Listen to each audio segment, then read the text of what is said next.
600 वर्ष मुग़ल शासन के व 100 वर्ष अंग्रेज़ी शासन के अधीन रहने के बाद 14 अगस्त 1947 की रात को जब लोग सो रहे थे, तब हिंदुस्तान अपनी गुलामी की आखिरी रात से गुजर रहा था।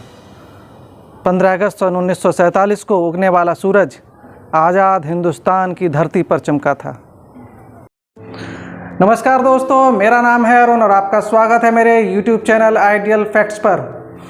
दोस्तों, स्वतंत्रता दिवस के इस अवसर पर मेरी आज की इस खास पेशकश में देखिए स्वतंत्रता संग्राम का वो सफ़र जिसकी मंजिल का नाम आज़ादी था।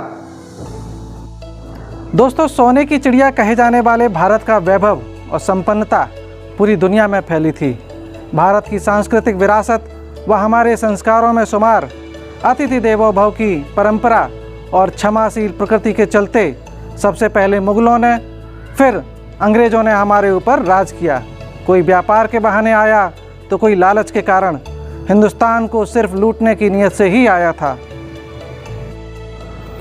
दोस्तों, उज़्बेकिस्तान के समरकंद में अपने चाचा से 2 बार युद्ध हारने के बाद बाबर ने भारत का रुख किया था। सन 1526 में पहली बार पानीपत के युद्ध में इब्राहिम लोदी को हराकर बाबर ने दिल्ली की गद्दी पर कब्जा किया। उसके साथ ही मुग़ल साम्राज्य का आरंभ हुआ।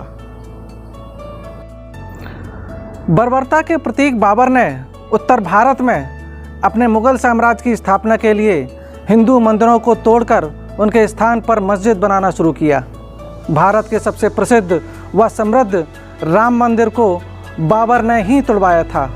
हिंदुओं के शिक्षण संस्थानों, मंदिरों और पौराणिक संस्कृति से जुड़ी भारतीय विरासत का सबसे ज़्यादा नुकसान बाबर ने ही किया था। सन 1800 तक आते आते कई शतकों बाद जब मुग़ल शासकों के अत्याचार हिंदुस्तानियों के खिलाफ बढ़ने लगे तो भारत में विद्रोह बढ़ने लगा। लगभग इसी समय ब्रिटेन की ईस्ट इंडिया कंपनी की नज़र भी भारत पर पड़ी। अपनी आज़ादी के लिए उमड़ते हिंदुस्तान में ब्रिटिश कंपनी ने बड़ी आसानी से मुग़ल शासकों से सत्ता छीन ली और अपनी पूरी ताकत को हिंदुस्तान को लूटने में लगा दिया। दोस्तों, मुग़लों के जाने के बाद अंग्रेज़ों ने भी भारत को लूटने का सिलसिला जारी रखा। अंग्रेज़ों को भारत में सन 1857 की क्रांति में सबसे पहले विद्रोह का सामना करना पड़ा, जिसे अंग्रेज़ों ने भारत के कुछ लालची राजाओं की मदद से दबा दिया। फूट डालो और राज करो की नीति पर चलते चलते अंग्रेज़ों ने भारत के सभी राजाओं को आपसी फूट में उलझा दिया और उसका फ़ायदा उठाकर भारत पर लगातार शासन किया। दोस्तों, मेरा मानना है कि यदि दुनिया में द्वितीय विश्व युद्ध ना हुआ होता तो शायद हम आज भी अंग्रेज़ों के गुलाम होते, क्योंकि सन 1939 से 1945 तक लगभग 6 वर्ष चले द्वितीय विश्व युद्ध के कारण ब्रिटेन की अर्थव्यवस्था चौपट हो गई थी। सन 1946 में ब्रिटेन की सरकार का राजकोष लगभग समाप्त हो गया था और ब्रिटेन की सत्तारूढ़ पार्टी अपना जनादेश खो रही थी।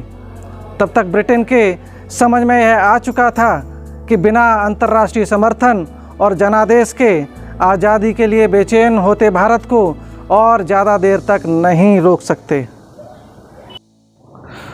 दोस्तों, 20 फरवरी 1947 में ब्रिटिश प्रधानमंत्री एंटनी ने जून 1948 से पहले भारत को आज़ाद करने की घोषणा की थी। इसके लिए उन्होंने अपनी संसद में जुलाई 1947 को इंडिया इंडिपेंडेंट एक्ट को पारित किया और 18 जुलाई 1947 को इस अधिनियम को शाही स्वीकृति भी प्रदान की गई। अंग्रेज़ों ने सत्ता हस्तांतरण की तारीख के रूप में द्वितीय विश्व युद्ध में जापान के आत्मसमर्पण की दूसरी सालगिरह यानी कि 15 अगस्त को चुना था। इस तरह 15 अगस्त 1947 को भारत को आज़ाद किया गया। इसके साथ ही हिंदुस्तान को धर्म के आधार पर 2 भागों में विभाजित किया गया और इस तरह 14 अगस्त 1947 को पाकिस्तान नाम का एक नया देश अस्तित्व में लाया गया। दोस्तों, सन 1857 के विद्रोह को भारत के इतिहास का पहला स्वतंत्रता संग्राम माना गया था। मेरठ से शुरू यह विद्रोह बहुत जल्द पूरे देश में फैल गया। झांसी की रानी लक्ष्मीबाई की तरफ से अंग्रेजों को कड़ी चुनौती का सामना करना पड़ा, परंतु ग्वालियर के महाराजा सिंधिया ने अंग्रेजों का साथ देकर आज़ादी की इस लड़ाई को धूमिल कर दिया। अंग्रेजों ने इस विद्रोह को साल भर के अंदर खत्म करने में सफल हुए। सन 1905 में बंगाल में आज़ादी के आंदोलनों के बढ़ने के कारण अंग्रेजों ने बंगाल का विभाजन कर देश की राजधानी को कलकत्ता से दिल्ली स्थानांतरित कर दिया था। सन 1915 में मोहनदास करमचंद गांधी दक्षिण अफ्रीका से अपनी वकालत को छोड़कर देश वापस आ गए। उन्होंने कई महत्वपूर्ण आंदोलनों जैसे खेड़ा सत्याग्रह, चंपारण सत्याग्रह, स्वदेशी आंदोलन, असहयोग आंदोलन, सविनय अवज्ञा आंदोलन, भारत छोड़ो आंदोलन आदि के द्वारा आज़ादी की लड़ाई में बड़ी भूमिका निभाई और देश में महात्मा गांधी के नाम से जाने गए।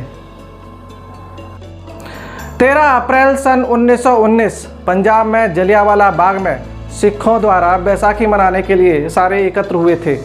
अंग्रेजी सरकार की बर्बरता के कारण वहां नरसंहार हुआ। इससे देश आहत था। आज़ादी की लौ में इस घटना ने घी डालने का काम किया। नरसंहार से आहत होकर रविंद्रनाथ टैगोर ने अंग्रेजी हुकूमत के द्वारा मिली हुई नाइटहुड की उपाधि को वापस कर दिया था। सन 1915 से लेकर 1929 तक चले आंदोलनों ने भारत में आज़ादी की लड़ाई को निर्णायक मोड़ पर लाकर खड़ा कर दिया था। इसका असर यह हुआ कि सन 1929 में अंग्रेज़ों की सरकार ने भारत को डोमिनियन स्टेटस देने का वादा किया, जिसका मतलब यह था कि प्रभुत्व की स्थिति या औपनिवेशिक पद। 26 दिसंबर 1929 में भारतीय राष्ट्रीय कांग्रेस का अधिवेशन लाहौर में आयोजित किया गया। इस अधिवेशन में डोमिनियन स्टेटस का विरोध करते हुए पूर्ण स्वराज के प्रस्ताव को पारित किया गया। अधिवेशन में पूर्ण स्वाधीनता के लक्ष्य के लिए भारत में आंदोलन तेज करने का प्रस्ताव भी पारित किया गया। 8 अप्रैल 1929 को ही भगत सिंह और बटुकेश्वर दत्त ने दिल्ली विधानसभा में बम फेंककर अंग्रेजी हुकूमत को गहरी नींद से जगाने का काम किया। इस कार्य के लिए अंग्रेजी हुकूमत ने अदालती फरमान के तहत उन्हें फांसी की सज़ा सुनाई। इस सज़ा से पहले महात्मा गांधी की रजामंदी भी ली गई थी। अगस्त सन 1942 में भारत छोड़ो आंदोलन के बाद करो या मरो के नारे के साथ देश में आज़ादी के मतवालों ने ज़बरदस्त आंदोलन किया, जिसमें कांग्रेस के बड़े नेताओं को गिरफ्तार किया गया और इस आंदोलन को दबाने के लिए अंग्रेजी हुकूमत ने सेना का भी सहारा लिया था। 21 अक्टूबर 1943 को सुभाष चंद्र बोस ने आज़ाद हिंद फौज का गठन किया। उन्होंने भारत के पहले प्रधानमंत्री के तौर पर भारत में एक अस्थायी सरकार चलाने का काम किया। इसके लिए उन्हें एशिया के दर्जन भर देशों ने मान्यता दी। उनमें से जर्मनी, जापान, फिलीपींस, कोरिया, चीन, इटली और आयरलैंड जैसे प्रमुख देश थे। इन देशों ने मान्यता दी। साथ ही सुभाष चंद्र बोस का यह मानना था कि अंग्रेजी हुकूमत को सशस्त्र विद्रोह से चुनौती दी जा सकती है।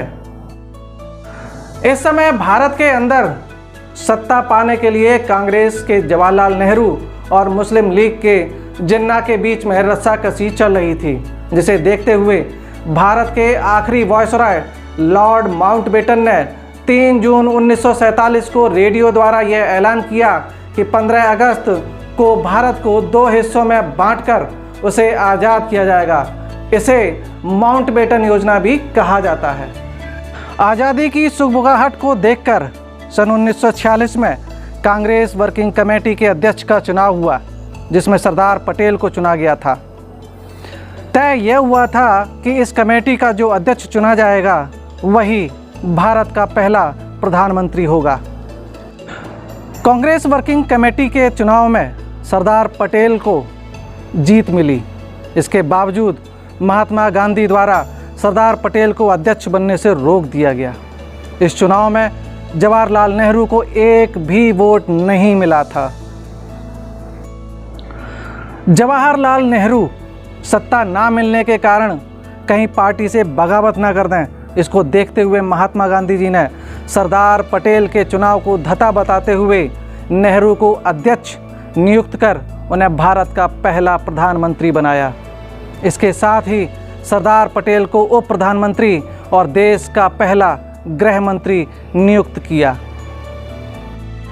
सन 1951-52 के आते आते भारत में जब संसदीय चुनाव हुए, उसके बाद भारत ने कभी पीछे मुड़कर नहीं देखा, लगातार प्रगति और विकास की ओर अग्रसर हुआ। दोस्तों, प्रगति की ओर अग्रसर भारत आज विश्व में अपना अहम स्थान रखता है। आज़ादी के 75 साल बाद अर्थव्यवस्था के मामले में भारत आज दुनिया में 6वें नंबर पर काबिज है। इसी के साथ दुनिया की तीसरी बड़ी सैन्य शक्ति होते हुए भी वह अपने पड़ोसियों का ख्याल बहुत अच्छी तरीके से रखता है। आज भारत विश्व गुरु बनने की ओर अग्रसर हो रहा है। तो दोस्तों, स्वतंत्रता दिवस के अवसर पर आज़ादी का ये सफ़र आपको कैसा लगा, ये मेरे वीडियो के कमेंट सेक्शन में ज़रूर बताएं। इस वीडियो को लाइक करें व अपने दोस्तों को शेयर ज़रूर करें। इस वीडियो को देखने के लिए धन्यवाद। जय हिंद।